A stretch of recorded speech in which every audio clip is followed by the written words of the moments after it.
Your daughter's not even going into medicine, my sister snapped. But sure, let's keep babying your special son. Dad sat frozen at the table. My son, Caleb, sat beside me, staring at his plate, though he couldn't see it. Cover her tuition, Lisa barked. 75 grand. You can afford it. Caleb's already blind. It's not like he's going anywhere. The silence was thick. Nobody moved. Nobody defended us. Hi. I'm Jenna Whitley, and I've always been the quiet one, the agreeable one, the single mom who never quite figured it out after the accident that left Caleb blind at 9. Lisa? She's the star. 2 kids, high-income husband, flashy vacations. And when her daughter got into an expensive private university, she came for our family fund, the one Dad set up for all the grandkids equally. But that night, Lisa made it clear. My daughter matters more, she said. We shouldn't waste it on someone who can't even drive. I looked at my father. He opened his mouth, closed it. Then, with a sigh so small it broke me. No. The money stays with Caleb. Lisa stood up, furious. Fine. Then I'll get it myself. Don't say I didn't ask nicely. She left. But I already knew. She wouldn't just ask. She'd take. She took it 3 weeks later. I got the notification on a Wednesday morning. Account withdrawal, $75,000, authorized signer, Lisa Whitley Davis. I stared at the screen, heart racing. She had no access, no rights. That account was locked under the family trust, tied to Caleb's name. But Lisa worked in finance. She knew loopholes. And apparently, she'd found one. I called the bank. The voice on the other end said, "We show power of attorney documentation submitted last Friday." I whispered, "That's not possible." But it was. Because Dad had given Lisa power of attorney years ago, just in case, after his surgery. He never revoked it. I drove to his house, shaking. "Dad," I said, holding up the printout. "Did you sign this?" His eyes flicked across the page. Then his face went pale. "No," he said. "I didn't." He called Lisa. She didn't answer. When she finally texted back, it just said, "It's done. Let's move on." We both know Caleb wasn't going to use it anyway. That night, I sat in Caleb's room.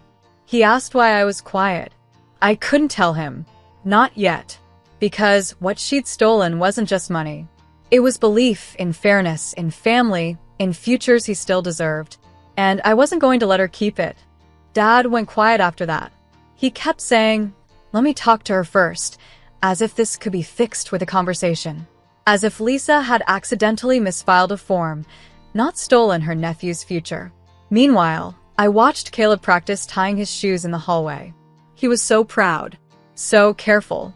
Every loop took him longer than most kids, but he never asked for help. "You think I could take a train by myself one day?" he asked that night. "To school?" I didn't speak.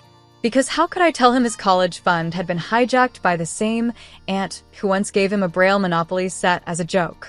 Lisa started posting photos, her daughter, Brielle, in a dorm room with designer bedding, MacBook, wall-size TV. Caption: "Only the best for my girl. She deserves it all." Deserve. That word kept echoing. I looked at Caleb, tracing his fingers across raised letters in a book we couldn't afford. Then I looked at Lisa's feet again. No apology. No shame. Just champagne glasses and #ProudMom moments.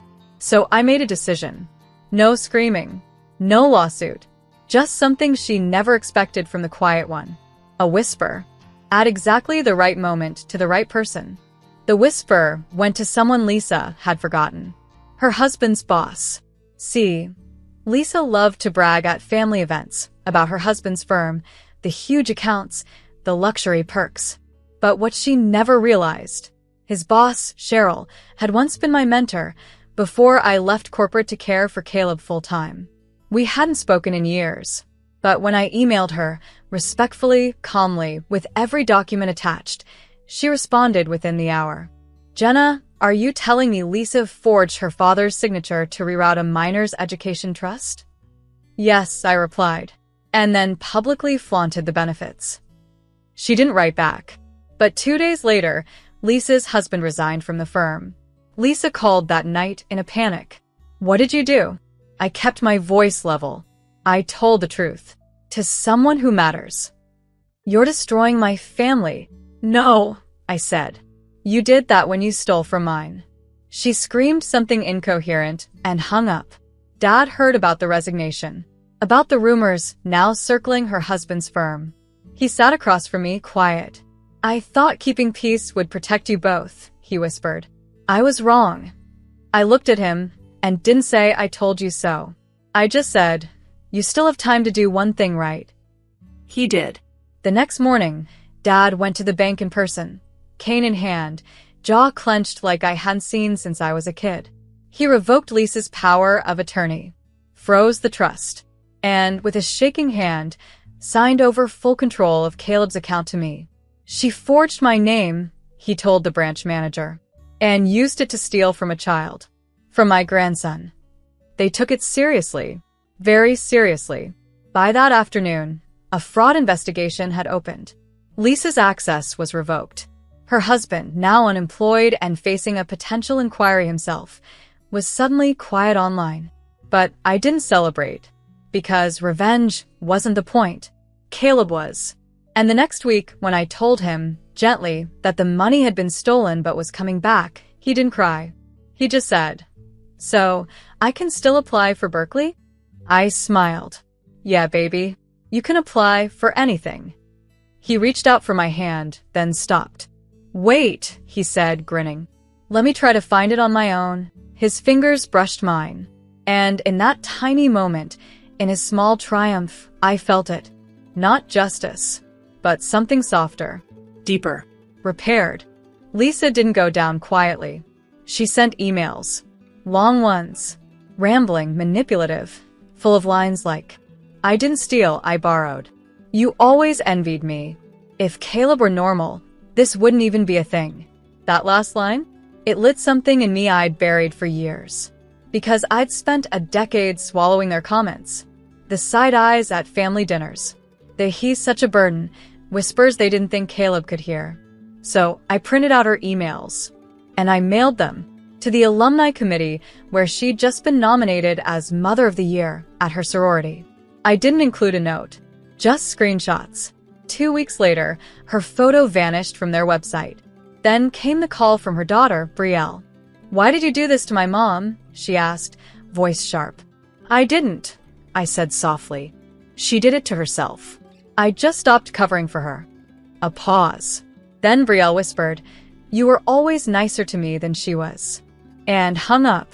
Later that night, Caleb asked, "Will she come after us again?" I knelt beside him. "No, honey. Some people try to climb by stepping on others. But eventually, even the ladder pulls away." He smiled. He understood. By fall, the trust was restored. The full $75,000 was reallocated to Caleb's name, with an additional deposit from Dad, who sold a portion of his rental property to ensure it stayed untouched. He didn't say it aloud, but I saw it in his face every time he watched Caleb read his Braille sheet music. A quiet apology, carved in effort. Caleb applied to Berkeley with his demo, a 3-minute piano piece composed entirely by ear. When the acceptance came in, he cried. "I'm really going," he whispered. "Blind and going." Blind, I smiled, and brilliant. Lisa, meanwhile, had gone radio silent. Her husband had moved into a condo alone. Brielle transferred to a public university. Their Christmas card that year was just a plain stock image. No smiling family, no cruise photo, no #blessed. I didn't gloat. I didn't need to, because revenge hadn't come through shouting. It came in watching my son rise in the space she tried to collapse. At Caleb's scholarship concert, he asked if he could speak before playing. He stood at the mic, confident, serene. "I can't see faces," he said, "but I know who believes in me because I can feel them." And then he played, and the entire room went silent, except for hearts breaking and healing. The final note Caleb played lingered in the air, trembling like it didn't want to let go. When it faded, there was stillness, Then the audience rose to their feet. Not out of pity, not because he was blind, but because he was brilliant. Later, as we packed up, a woman approached me. "You're his mother?" she asked. I nodded. She handed me her card. "I run an endowment for visually impaired artists. If he ever needs anything, we want to help." I thanked her, holding back tears. Not because we needed money, but because for the first time, someone saw Caleb the way I did, as limitless. At home, I poured tea and sat with Dad on the porch. He watched Caleb laugh through the screen door, dancing clumsily to music only he could hear. "I failed you," Dad said.